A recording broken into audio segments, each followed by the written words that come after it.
O plano de Israel de tornar seu povo numeroso, o introduzindo na vasta terra do Egito se concretizou, e após muito tempo o povo de Israel havia se multiplicado por todo o Egito. Porém, Azazel nessa altura despertava desejos de poder. Ele estava no controle do Egito e ao perceber que o povo de Israel se tornará muito numeroso decide elaborar um plano de frear o crescente aumento do domínio de Israel. E os filhos de Israel frutificaram, aumentaram muito, e multiplicaram-se, e foram fortalecidos grandemente, e de maneira que a terra se encheu deles. E levantou-se um novo rei sobre o Egito, que não conhecera José, o qual disse ao seu povo: Eis que o povo dos filhos de Israel é muito, e mais poderoso do que nós. Eia, usemos de sabedoria para com eles, para que não se multipliquem, e aconteça que, vindo guerra, eles também se ajuntem com os nossos inimigos, e pelejem contra nós, e subam da terra. Mas o que na realidade estava acontecendo era o início da disputa de poder entre Israel e Azazel e consequentemente a separação e a rivalidade entre os dois. Até então os três principais caídos Israel, Azazel e Ismael estavam unidos, comandando todos os demais caídos sobre a terra, subjugando e enganando a humanidade em seus reinos. Mas Azazel começou a contrariar a ideia de Israel de se colocar como Deus único, já que até então todos eram adorados igualmente, e ao ver o povo de Israel se multiplicando e se tornando poderoso, Azazel teme perder seu posto, então decide se rebelar e ir contra os planos de Israel. Dá-se início então a um racha entre os caídos, e por meio de um novo faraó, Azazel ordena a perseguição ao povo de Israel, entregando a servidão, aos trabalhos pesados, bem como a morte aos filhos homens recém-nascidos do povo israelita. Porém Israel havia escolhido uma criança, filho da descendência de Levi, e fez com que a filha do faraó o adotasse ao ser encontrado dentro de um cesto em meio ao rio. A filha do faraó então o chamou de Moisés e o criou entre a realeza egípcia. Um fato curioso é que a história de Moisés é muito semelhante à do rei Sargão da Babilônia, o qual segundo o relato era filho de uma sacerdotisa e, quando recém-nascido, foi colocado numa cesta de vinho e enviado rio abaixo, tendo sido criado sob a proteção da deusa Ishtar. Como os caídos sempre repetem seus planos, Israel fez com Moisés o mesmo que fizeram no passado a Sargão, já que são eles que escolhem e dão poder sobre os poderosos da terra, homens que segundo seu coração conquistam e subjugam as nações, e assim como escolheram Sargão para ser líder da nação, assim também Israel escolhera Moisés como líder de seu povo. O plano de Israel era de introduzir Moisés na alta cúpula do Egito e assim poder aprender todos os conhecimentos egípcios, como a cabala egípcia, suas leis, cultos e ordenanças, para que futuramente fosse a base para a doutrinação de seu povo. Afinal Moisés era da descendência sacerdotal de Israel. Já adulto Moisés se reunia com seus irmãos israelitas, até ver um deles ser atormentado por um egípcio. Moisés então não pensa duas vezes e mata o egípcio, fugindo logo em seguida para o deserto. Note que ele agiu semelhante a seu antepassado Levi, o qual juntamente com seu irmão Simeão mataram todos da cidade de Siquém, a fim de vingar sua irmã, pois partiram da mesma linhagem da maldade. E mais uma vez o cenário desértico entra em cena, assim como Israel aparecerá a Abraão, Isaque e Jacó no deserto, além é claro ao Messias, tentando, o mesmo se manifesta a Moisés, em meio a uma sarça ardente. E apareceu-lhe o Senhor em uma chama de fogo do meio de uma sarça, e olhou, e eis que a sarça ardia no fogo, e a sarça não se consumia. E Moisés disse: Agora me virarei para lá, e verei esta grande visão, porque a sarça não se queima. E vendo o Senhor que se virava para ver, bradou Deus a ele do meio da sarça, e disse: Moisés, Moisés.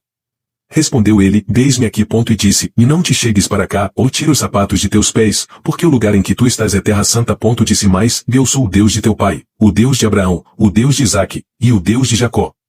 E Moisés encobriu o seu rosto, porque temeu olhar para Deus. Israel então escolhe Moisés como líder de seu povo, o responsável por conduzir o povo para fora do Egito, bem como doutriná-lo a fim de lhe oferecerem sacrifícios. Vai, e ajunta os anciãos de Israel e dize-lhes: O Senhor Deus de vossos pais, o Deus de Abraão, de Isaque e de Jacó, me apareceu, dizendo: Certamente vos tenho visitado e visto o que vos é feito no Egito. Portanto eu disse: Far-vos-ei subir da aflição do Egito à terra do Cananeu, do Eteu, do Amorreu, do Perizeu, do Eveu e do Jebuseu, a uma terra que mana leite e mel. E ouvirão a tua voz, e irás, tu com os anciãos de Israel, ao rei do Egito, e dir-lhe-eis: O Senhor Deus dos Hebreus nos encontrou. Agora, pois, deixa-nos ir caminho de 3 dias para o deserto, para que sacrifiquemos ao Senhor nosso Deus. Porém, Israel sabe que o faraó não deixará seu povo sair do Egito, pois tal estava sob o controle de Azazel, o qual nessa altura disputava poder contra Israel. Eu sei, porém, que o rei do Egito não vos deixará ir, nem ainda por uma mão forte. Porque eu estenderei a minha mão, e ferirei ao Egito com todas as minhas maravilhas que farei no meio dele, ou depois vos deixará ir e eu darei graça a este povo aos olhos dos egípcios, e acontecerá que, quando sairdes, não saireis vazios. Porque cada mulher pedirá à sua vizinha e à sua hóspeda joias de prata, e joias de ouro, e vestes, as quais poreis sobre vossos filhos e sobre vossas filhas, e despojareis os egípcios. Israel promete ainda a Moisés que seu povo despojará o Egito, ou seja, ele destruirá o Egito para que assim seu povo roube a riqueza do mesmo. Além disso, Israel concede poderes a Moisés, a fim de fazer sinais e prodígios perante os israelitas e o faraó, e um desses prodígios é o de transformar seu cajado em uma serpente, o símbolo de Israel, a antiga serpente do Éden. Moisés a princípio não queria cumprir as ordens de Israel, mas este também escolhe o irmão de Moisés, Arão, para que o mesmo o auxilie na empreitada de retirar seu povo do Egito, mas o principal motivo aqui de Israel ter escolhido Arão é pelo fato de Ismael, seu braço direito, poder utilizar seu corpo, assim como Israel se utilizaria do corpo de Moisés. Assim os dois caídos Ismael e Israel enfrentariam Azazel no corpo do faraó, para ver quem era o mais forte. Assim Israel manda Moisés e Arão para o Egito, com a seguinte ordem. E disse o Senhor a Moisés, quando voltares ao Egito, atenta que faças diante de Faraó todas as maravilhas que tenho posto na tua mão, ou mais eu lhe endurecerei o coração, para que não deixe ir o povo. Então dirás a Faraó, assim diz o Senhor, Israel é meu filho, meu primogênito. E eu te tenho dito, deixa ir o meu filho, para que me sirva, ou mais tu recusaste deixá-lo ir, eis que eu matarei a teu filho, o teu primogênito. Em diversas passagens que se segue se menciona que Deus endurece o coração do faraó, para que o mesmo não liberte o povo, e assim esse Deus possa manifestar toda a sua força perante o Egito. Ora, pela lógica desse Deus, é melhor endurecer o coração do faraó e assim destruir e matar todo o Egito, perante sua recusa, do que simplesmente punir somente o faraó, e assim poupar todo o Egito e a morte de dezenas de milhares. Mas a realidade que se passa aqui é que tudo não passa de uma disputa de poder entre dois caídos. Azazel no corpo do faraó não queria permitir o povo de Israel deixar o Egito, a menos que seu império fosse destruído. Por isso se diz erroneamente que Deus endureceu o coração do faraó, mas que na realidade era o próprio Israel disputando o poder contra Azazel.